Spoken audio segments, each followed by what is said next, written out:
Hey guys, and welcome back to another video, and today I'm going to be going over my top stocks for the month of October. Now, as many of you probably know if you've watched any of my other top stocks videos, I tend to look for stocks that are usually pretty high growth and maybe a little risky. But instead in this video, I'm going to be more looking for stocks that will make sure that they don't tank during this time of uncertainty with the presidential election.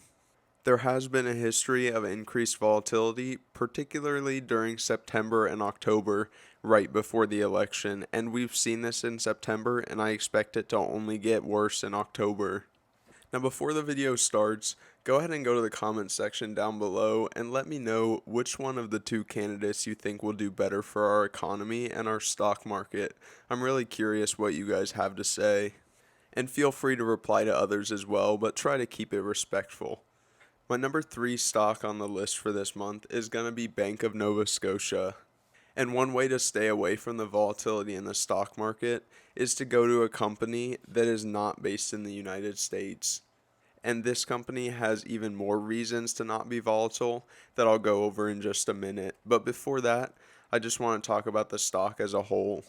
There's two things that I really love about it in terms of the numbers, and that's going to be the price to earnings, which is around 10, which is below the market average. And my favorite part about the stock is almost a 7% dividend yield, which is crazy for a bank. As many of you probably know, banks have heavy regulation from the government usually in order to help them run their business smoothly, to help citizens trust banks, because that's a big driving factor for the economy of any country. Another person who loves banks is Warren Buffett. As you can see, his bank of choice is Bank of America, and I do own some of that in my portfolio. But the reason that I don't like it quite as much is the fact that its dividend yield is only around 2.5%.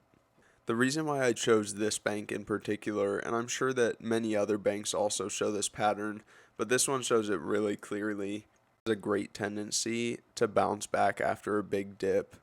Back in '09 when the stock market crashed, it fell all the way to $28 from 49, and by the end of the year, it was right back up to where it started. And I think we haven't quite seen that yet, but if that same pattern follows, we'll be right back up to $75 or $80 by the end of this year. And you can see that analysts feel the same way with a price target of $66, and that's Canadian. I'm not sure the exact conversion, but I do know that it's 22% up from the current price. Coming in at number 2 on my list is going to be Southwest Airlines.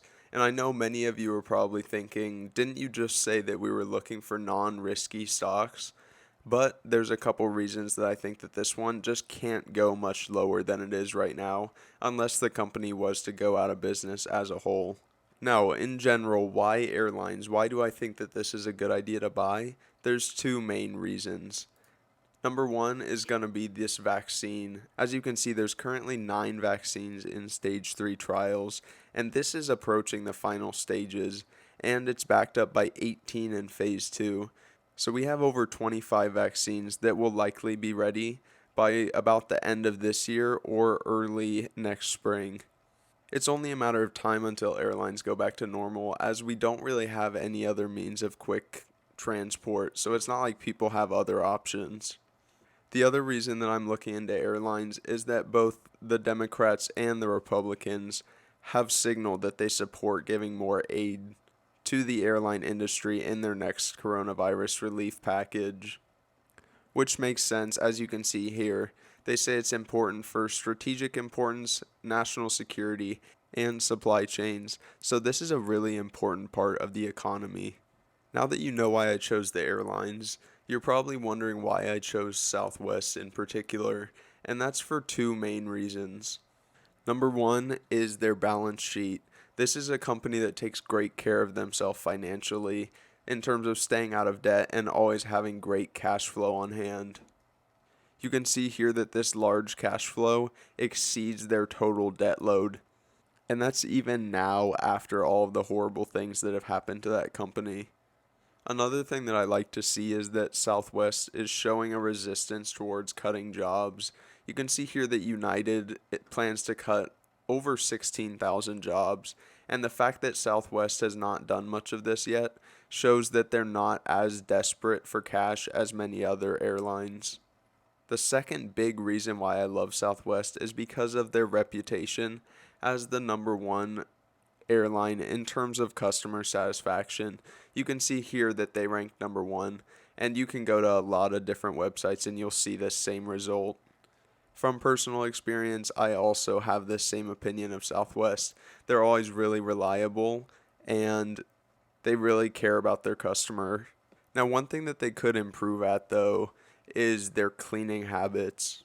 In terms of gaining the trust back of your customers, you're going to have to show a strong resume in terms of cleaning your airplane after each use. You can see that they fall roughly in the middle of the pack, so if they can improve on that, that'll kind of just complete their company. The price forecast on this looks pretty good. As you can see, there's always going to be a couple analysts who are pretty concerned, but out of the 18, the median is up almost 17% in the next 12 months. Once again, none of these stocks are going to make you a millionaire probably, but they're going to provide you with some consistent growth, particularly during this tough time for the economy. And the number one stock on my list for October is going to be the Chinese Amazon equivalent, Alibaba. Now, to go along with their e-commerce, they also have a stake in the equivalent of Chinese Twitter, as well as the YouTube equivalent in China. So with their grip on the e-commerce, the social media, and the video producing section of the economy, they have a well-diversified company. To go along with this pandemic does nothing but play into their company. With more and more people shopping online, their sales have been surging. You can see that they're up about 30% year over year, and they're blowing out Wall Street's estimates. Now, obviously, there's going to be some competitors, and those come in the form of Pinduoduo and JD.com. I do actually own stock in JD.com as well, and I think that there's enough customers in China that both of these stocks can flourish. Of all the things about this stock, though, this one's my favorite.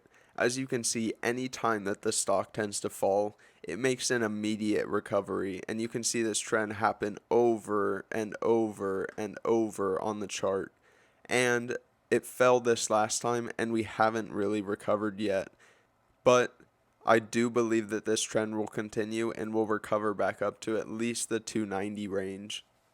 Analysts do seem to agree with this, although this price forecast must have some sort of glitch. It seems a bit overly optimistic, but if we go to a more realistic one, you can see that there's roughly a 12% increase in the median opinion of this company, and even the low range falls right about where we are now.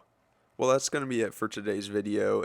If you did like the video, make sure to show your support by leaving a like and subscribing, and comment any thoughts or opinions that you did have below. But other than that, I'll see you in the next one.